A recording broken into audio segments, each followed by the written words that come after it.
Muito obrigado, Sra. Presidente, Senhoras e Senhores Deputados, Sr. Primeiro-Ministro, Srs. Ministros, Sra. Secretária de Estado. Sr. Primeiro-Ministro, soube-se ontem que a Grécia solicitou ao Fundo Monetário Internacional o adiamento do pagamento de uma tranche de 300 milhões de euros, cujo prazo de pagamento acabava precisamente hoje. A situação da Grécia, creio que nos preocupa a todos. Numa altura em que as economias europeias estão a reanimar, numa altura em que o desemprego está também a diminuir, isso acontece na Europa e acontece também em Portugal, esta indefinição da situação da Grécia é preocupante, como disse, e julgo que merece também uma reflexão neste debate. A primeira observação que devemos fazer é, desde logo, perguntar onde estaria Portugal, onde estaríamos nós, se tivéssemos seguido a estratégia da Grécia. Teríamos a economia a crescer? Teríamos o desemprego a baixar? Estaríamos num processo de recuperação do rendimento das pessoas e das famílias? Teríamos as taxas de juros tão baixas, algumas mesmo negativas? É caso para dizer, Sr. Primeiro-Ministro, que grande diferença.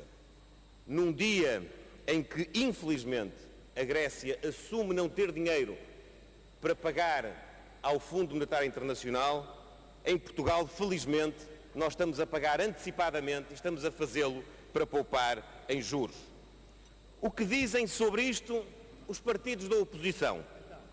Os tais que deliraram com a vitória histórica do Syriza. Vamos, enfim, a título de exemplificativo, atender àquilo que disse, por exemplo, o secretário-geral do Partido Socialista, António Costa. No dia 25 de janeiro dizia ao Dr. António Costa: este é mais um sinal da mudança da orientação política que está em curso na Europa. O esgotamento das políticas de austeridade e a necessidade de termos outra política. E dizia mais: é importante que outros países europeus deem força aos resultados registados na Grécia, que dão força a essa mudança. É preciso contrariar a vontade do governo português, que não quer essa mudança. Isto foi no dia 25 de janeiro. Mais recentemente, depois de outras intervenções, no dia 23 de maio, dizia ao mesmo propósito da mudança na Europa, o Dr. António Costa: esse é um combate que temos de travar. Não de forma tonta, como o Syriza, mas de uma forma inteligente e construtiva. A via da mudança, Sr. Primeiro-Ministro,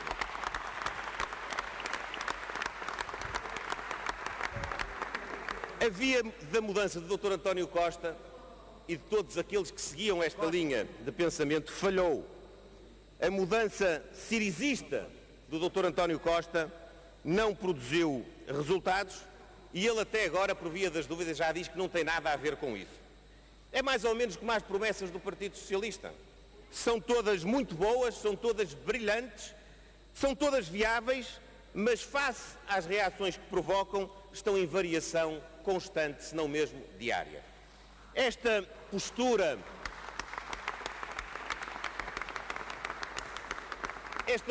errática, oportunista e imediatista, a postura do soundbite do dia, do seguidismo mediático, Sr. Primeiro-Ministro, não é verdadeiramente uma mudança.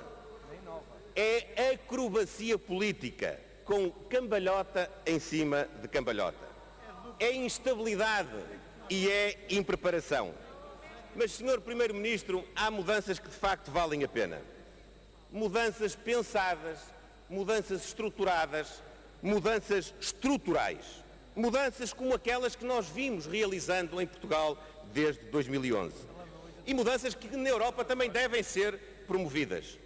Não essa mudança acrobática, errática, radical do Syriza ou do Partido Socialista.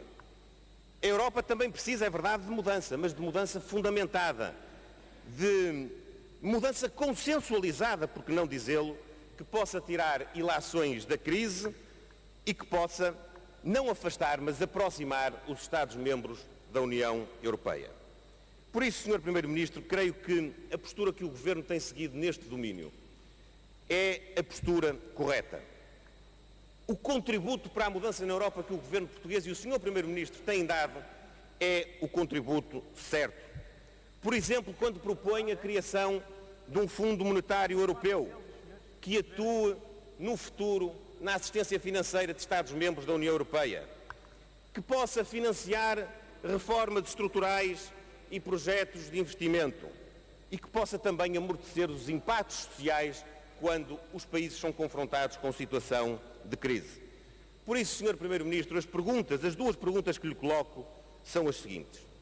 A primeira é a de saber como está Portugal preparado para enfrentar um eventual agravamento da situação da Grécia com todos os impactos que daí possam decorrer.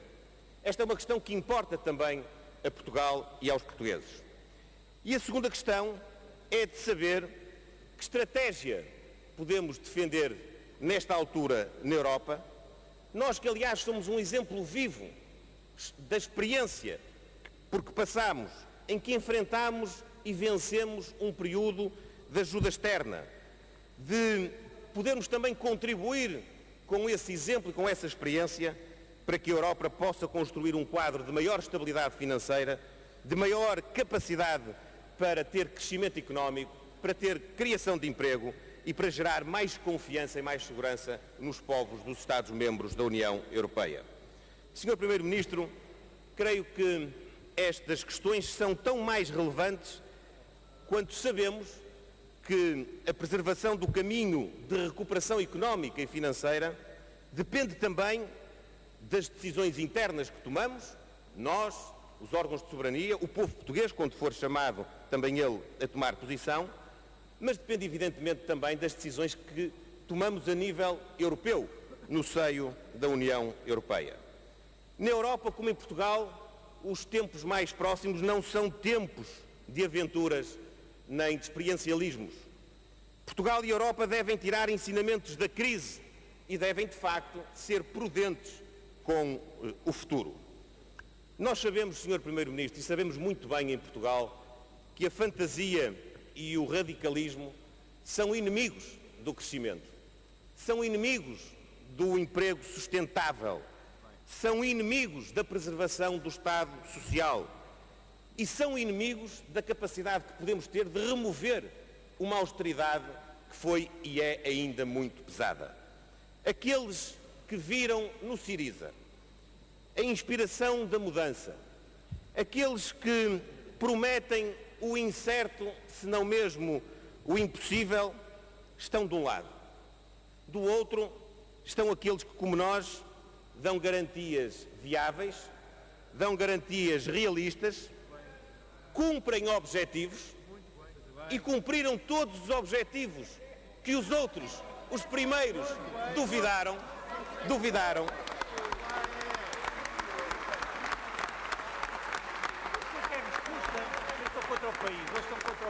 Cumprem os objetivos ao contrário daquilo que foi o prognóstico de todos os outros que agora mesmo se manifestam. Nós não tivemos segundo resgate, nós não tivemos programa cautelar, nós não tivemos a famosa e famigerada espiral recessiva, ao contrário daquilo que os senhores anteviram. E por isso ficam hoje muito incomodados quando nós recordamos esse percurso.